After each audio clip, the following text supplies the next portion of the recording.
Welcome to my final project for COMP444 Embedded Robotic Programming with Athabasca University. For my project, I did a three-phase approach for a robot. The first phase is just basic movement using an ultrasonic sensor to avoid general collisions. Phase 2 uses a pixie cam for attraction, and phase 3 also uses a pixie cam for avoidance. I had to buy some parts that did not come with the course, such as a smart car chassis, an ultrasonic sensor, the pixie cam, and then of course I also used the Spark Fun Inventor Kit version 3.3. For assembly, I had some issues because I am completely new to this type of hardware. I'm very comfortable on the software side, but everything I did in robotics, including even the very first thing where I had to make an LED turn on, was new. So simple things that people take for granted. I didn't know that I could take the paper off of the chassis. In fact, this is embarrassing.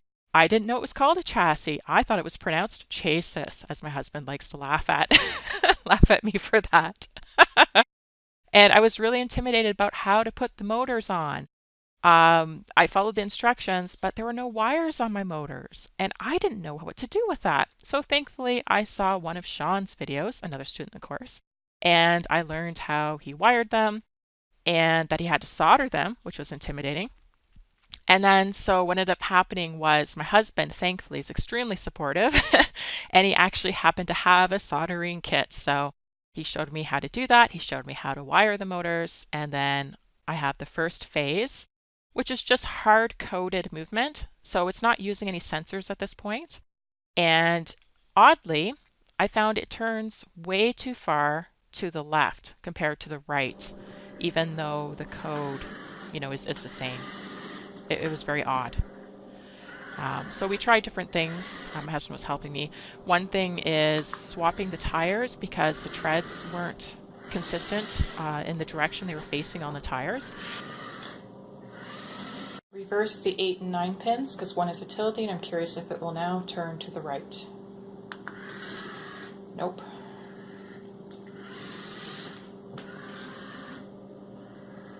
And then another thing we did was the transistors wires were mirrored, and when I switched that, then it seemed to work. But I was so happy when I finally got it working. It's pretty good. Rest of the sonic sensor. Meow! Take one.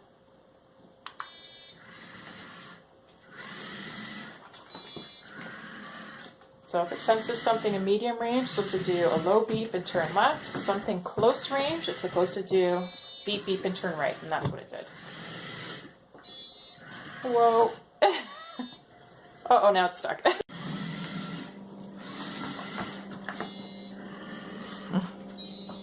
Stuck again.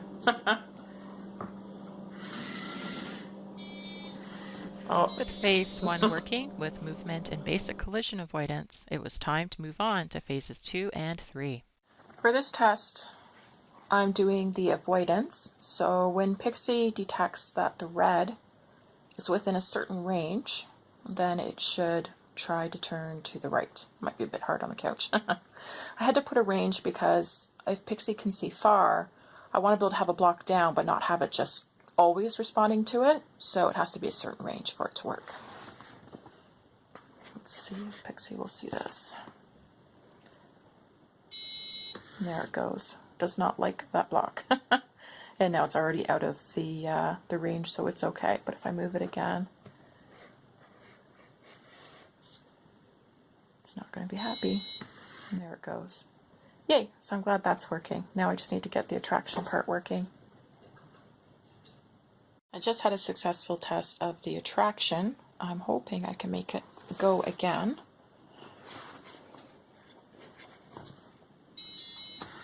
Yep, it turned towards it. Oh, it turned away from it.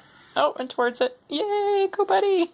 And now it can't see it, but that's pretty good. That's close. Oh, 1 second, dude. Here, come back this way. Give you a bit more space. There you go. There you go. See, you get it. You get the block. Good robot. All right, I'm going to try attraction and avoidance, and here's hoping I have a final video to use for my project. Let's hoping it works. Come on, buddy. You can do it. it's like every time I switch rooms, I have to retrain the objects. What's this? Do you want that? You don't want that. Oh, come on, robot.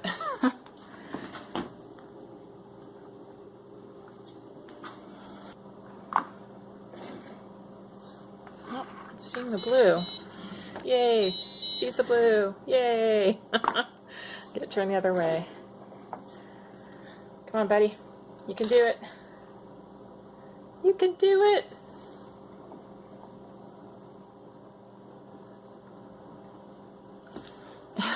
Cat, dog.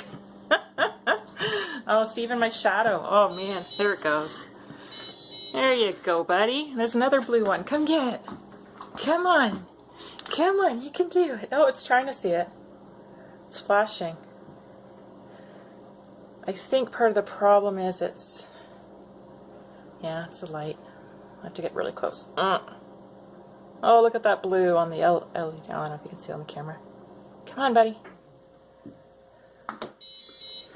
There you go. There you go. Now, dude, this. You don't like this. Come on. Come on. So I gotta hold down the button until it's red. Oh, it's figures. It just saw it. It saw it as I was doing that. Oh, you gotta be kidding me, buddy.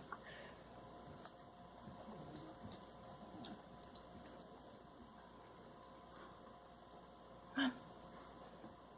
Did you not see that? I think it might be a bit low. See, that's what I want. Come here. Look over here. See? That's what I want. Okay? Come on. You can do it. Yay! Does not like that red. Uh-oh. What this is telling me is that the red color I thought I picked, it's actually picking up the floor or something, because it's just seeing it everywhere now. Poor robot. It's not happy. Red. Want that red. Okay, that's the red. That's the red. Come on.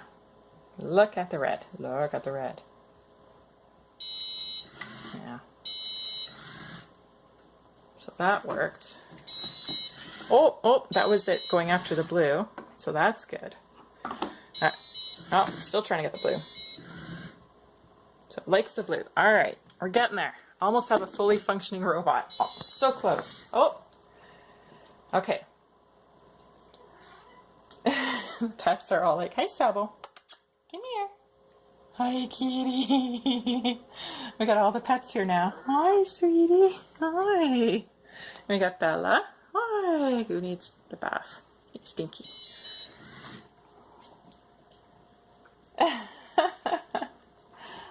Yeah, I don't know what's going on either. Come on, robot. You can do it, okay? Now, I think you need to be a bit higher up. Come on. Come on. You know you want it. You know you want it. Come on, buddy. Get the toy. Yeah, if I get closer, it sees it. Yeah, see, that's the problem. I have to get really close. That's too close. Whoa. Come on. Look at the red. The red's going to catch you. See, look, it's going to catch you. Yeah, there you go. All right. I think I still need more light. I think that's my problem here. I think that's why the couch test is working better than the kitchen test. Not sure what to do about that because I already have lights on. I will do, just reset the colors one more time. Come on. Come on, look at the red. Look at the red. Look at the red. Right there? Oh, you're almost there. Come on. Oh, it's looking at my skin.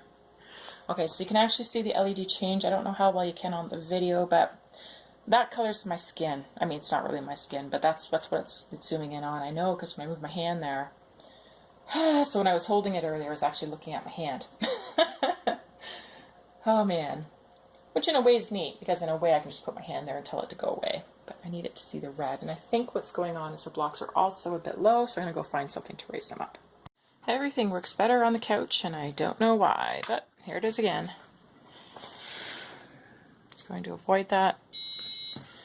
It's trying to turn right. It's just getting stuck on the couch. Oh, now it's seeing my shirt. I happen to be wearing blue, which is bad because it's then responding. No, don't look at me. It's responding to my shirt. So I'm trying to make it not face me. Dude, stop it. Don't look at me. Don't do it. Okay. There we go. Come on, buddy. Yay. Yay. Good robot. Yay, good robot. So I have phase 1 or 2 and 3 working in this video. It's just trying to get it filmed in the kitchen for whatever reason. I'm having a really hard time. I'm struggling. But I'm probably going to have to leave it and just start focusing on wrapping my project up because I need to submit soon.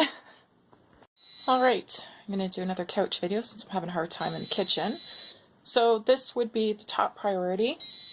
Priority 1, and that is it's so close to an obstacle. It's crying for help. Because I didn't have the time to get, I forget what it was, a certain thing I needed to control all 4 motors independently, so it can't actually go backwards. And it's too close to turn, so it's calling for help. In that range, I can pull it back a little bit, and it will still do that. Yeah. Just make sure, next cycle. So yeah, it's still too close, and I'll pull it back a bit.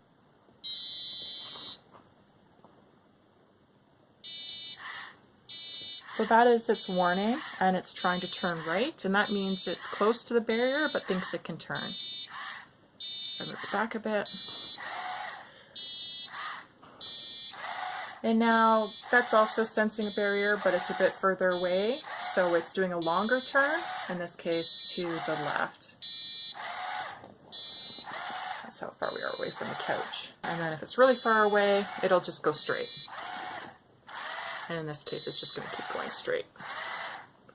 So now both wheels are spinning, it's just going straight. Okay, so that is using this ultrasonic rangefinder. Next up, I need to show the red and blue. So the next priority, technically priority 3, is if it sees one of these red pieces, it wants to run away. Get away! And that's what that 3 beep is. It's like, get away! And now it's too close to the edge of the couch again. Okay, so the next one is the blue. The do-do-do is the blue.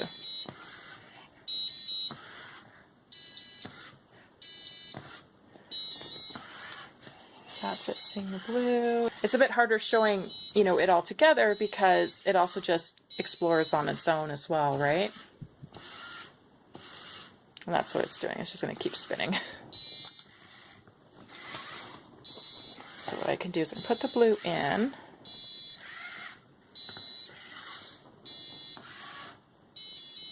There, it sees it and just turned when it saw it. And now it's gonna, oh, it went straight. Okay, so next time I'll put it over here, and you should see it try to turn right when it sees it. And there it goes, turning to the right. But it's getting stuck on the couch. And now it's just gonna go straight, woo, towards my blue shirt. All right, that's all for now. For this test, basically I'm testing priority. If it has the choice and it sees both a red object and a blue object, what it should do is do a beep, beep, beep, recognizing the red object and turn away, versus doing a do, do, do and going towards the blue object. So here, now part of the problem is that I'm having a hard time once again with light levels and having it see anything at all in here. I don't know why. It seems to work better on my couch for some reason, because I've tested all this on my couch and it works fine. But then, you know, you get it to where you want to film it and it doesn't work. And I'm just like, oh my goodness. And this is an example, if you're wondering why robotics can be challenging, because robots need to work in multiple environments, multiple light levels. You know, you never know what can happen in an external environment compared to computer software, where, you know, or simulations where you don't have to worry about any of that. Everything's controlled, right? And then you get into the real world and it's really hard to control everything. So I don't know what's going to happen. The other factor difficulty I'm having is that if my blocks aren't high enough, then the Pixie camera doesn't really see them. But if I make them this high, then the sonar sensor might bounce off of them, and then it'll go to the priorities that deal with the sonar sensor. So I'm just like, wow. So I don't know what's going to happen. We're just going to try this and hope that it works. I'm just going to plug it in and then turn it on. All right, blue versus red. I actually don't even remember what way it's supposed to turn when it sees red. So we'll see. Okay, so yeah, it's not working. Didn't even see them. Hi, yes, you are against me. Hello, buddy. Hey, little robot. Why aren't you behaving? Bad robots. Bad. Dude, red is bad. That's too close, Steven. Come on. Yes, good robot. That is it responding to the red. And now it's going to keep going that way. Okay, dude, just stop. Just stop a sec. Okay. Okay, so right now it's not responding to the red. It's responding to just being too close to anything, but I'm doing that intentionally because I want to put a blue piece nearby. Okay, that time I went for the blue. Woo! It's going for the blue. So it sees the red and the blue, and it's doing the red sound, which is good. That's what we want. We want it to choose the red over the blue.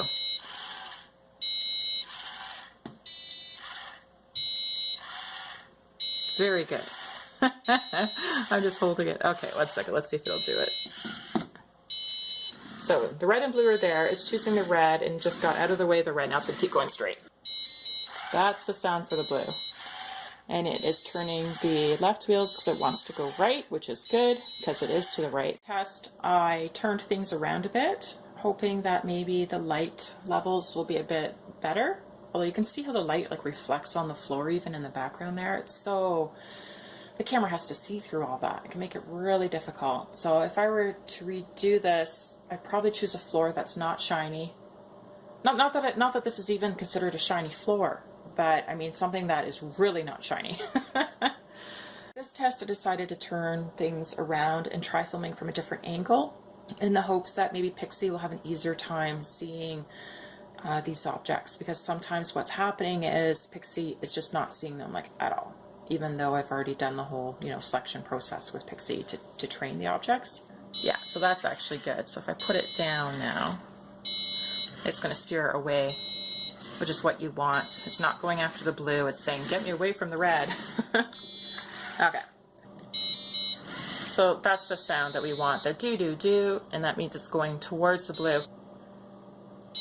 There we go. So it's going after the blue. That's what we want. It gets too close and then it stops and it's asking for help. So that is perfect. It's exactly what I want. An object that has a uniform blue color or mostly uniform, and now Pixie is looking at it and eager to meet it because that's the beep, meaning it sees it, which is pretty cool. I'm going to lose my mind. Oh man, Pixie. So this is what the COM window looks like as well for when the device is plugged into the computer and I was testing. And there is the code. If you need more time, you can always pause. A couple things, I could have improved the code by using functions instead of just these very long if statements, and my husband had an idea as well where basically I would just use a flag indicator for the state that the robot needs to be in, and then it would just always be moving, and then as the sensor notices something, it would then interrupt that moving and then go to the desired state, which would be a better addition for future. Thank you very much for watching. I had a lot of fun. It was very challenging, mind you, but it was a lot of fun, and I'm glad I accomplished as much as I did. Thanks for watching.